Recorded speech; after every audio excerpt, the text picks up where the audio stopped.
दतिया उपचुनाव में इन दिनों मध्य प्रदेश का सियासी अखाड़ा बना हुआ है। पूरे प्रदेश में चर्चा अगर इन दिनों राजनीति की गलियारों में है तो वो है दतिया उपचुनाव की। नमस्कार, मैं हूं अंचल शुक्ला और आप देख रहे हैं विस्तार न्यूज का डिजिटल पेज। आज बात करेंगे दतिया उपचुनाव की। राजेंद्र भारती की विधानसभा से सदस्यता खत्म होने के बाद दतिया में उपचुनाव की घोषणा हुई।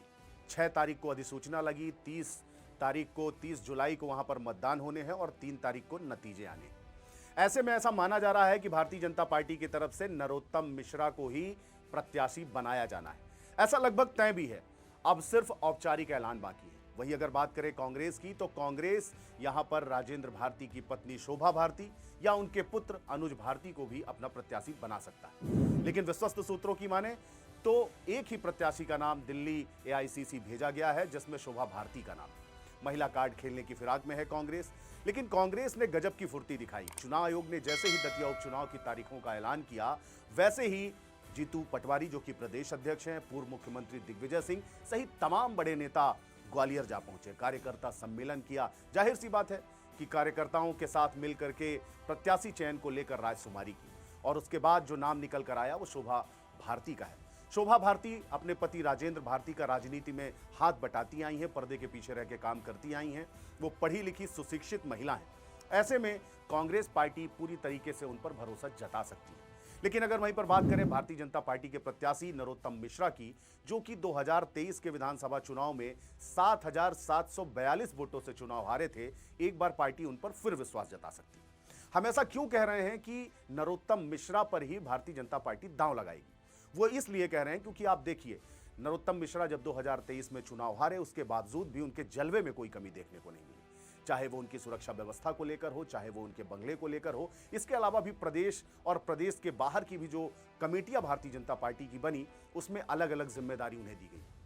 लोकसभा चुनाव के ठीक पहले आपने देखा कि भारतीय जनता पार्टी की ज्वाइनिंग कमेटी का सर्वोसर्वा बनाया गया नरोत्तम मिश्रा को, और लाखों की संख्या में भारतीय जनता पार्टी में लोगों की सदस्यता कराई गई, जिसमें कांग्रेस पार्टी के भी बहुत सारे लोग थे। थोड़ा सा और पीछे जाते हैं, 2018 में जब कमलनाथ की सरकार बनी और 19-20 में लगभग 15 से 16 महीने बाद जब ये सरकार गिरी, तो इस सरकार को गिराने में भी जो सबसे बड़ी भूमिका निभाई वो नरोत्तम मिश्रा ने निभाई। संगठन की बात करें, चाहे वह स्थानीय स्तर की स्थानीय संगठन की बात करें, प्रदेश संगठन की बात करें, नेतृत्व की बात करें, किसी से भी उनकी किसी तरीके की अदावत नहीं है। ऐसा कोई कारण सामने नहीं समझ आता जिससे नरोत्तम मिश्रा को प्रत्याशी ना बनाया जाए। हाँ, ये बात और है कि भारतीय जनता पार्टी की काम करने की अपनी कार्यशैली है। वो 3 प्रत्याशियों के नामों का पैनल बनाएगी, उसे ऊपर भेजेगी और उस पर जिस नाम पर मुहर लगेगी, और वो नाम लगभग तय माना जा रहा है नरोत्तम मिश्रा का। अब बात कर लेते हैं जातिगत समीकरणों की। ग्वालियर चंबल क्षेत्र में दतिया की अगर बात करें तो 3 बार विधायक रह चुके हैं नरोत्तम मिश्रा। इसके अलावा इससे पहले वो डबरा से विधायक रह चुके हैं। राजेंद्र भारती कांग्रेस के प्रत्याशी थे और चुनाव जीते थे 7,742 वोटों से। ऐसा माना जा रहा था कि एंटी इनकम्बेंसी जो है उनके खिलाफ थी। नरोत्तम मिश्रा गृह मंत्री थे। नरोत्तम मिश्रा के लोगों ने, जिनका उनको संरक्षण प्राप्त था या उनके लोगों द्वारा लोगों को जो नुकसान पहुंचाया गया, और कहीं ना कहीं जो कि वो खुद मानते हैं कि मेरा ओवर कॉन्फिडेंस था, जिसे मैं जनता अहंकार मानती थी, और वो चुनाव में हारे जरूर, लेकिन उन्होंने अपनी सक्रियता दतिया में लगातार बनाए रखी। जिस तरीके से वो मंत्री विधायक रहते हुए दतिया में सक्रिय थे, उससे दोगुना रफ्तार के साथ वो सक्रिय हुए और दतिया से बहुत सारे लोगों को उन्होंने भारतीय जनता पार्टी में शामिल भी कराया।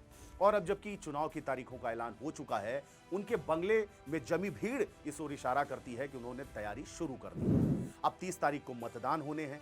अभी इससे पहले 13 तारीख तक पर्चा दाखिल करना है, नामांकन दाखिल करना है, और इसकी पूरी उम्मीद है कि 12 या 13 तारीख को दोनों ही दल, कांग्रेस और भाजपा, दोनों ही प्रत्याशी जो भी नाम तय होंगे, हालांकि वही नाम है जो मैं आपसे कह रहा हूं, ये पर्चा दाखिल करेंगे। 30 तारीख को मतदान होंगे और 3 तारीख को नतीजे होंगे।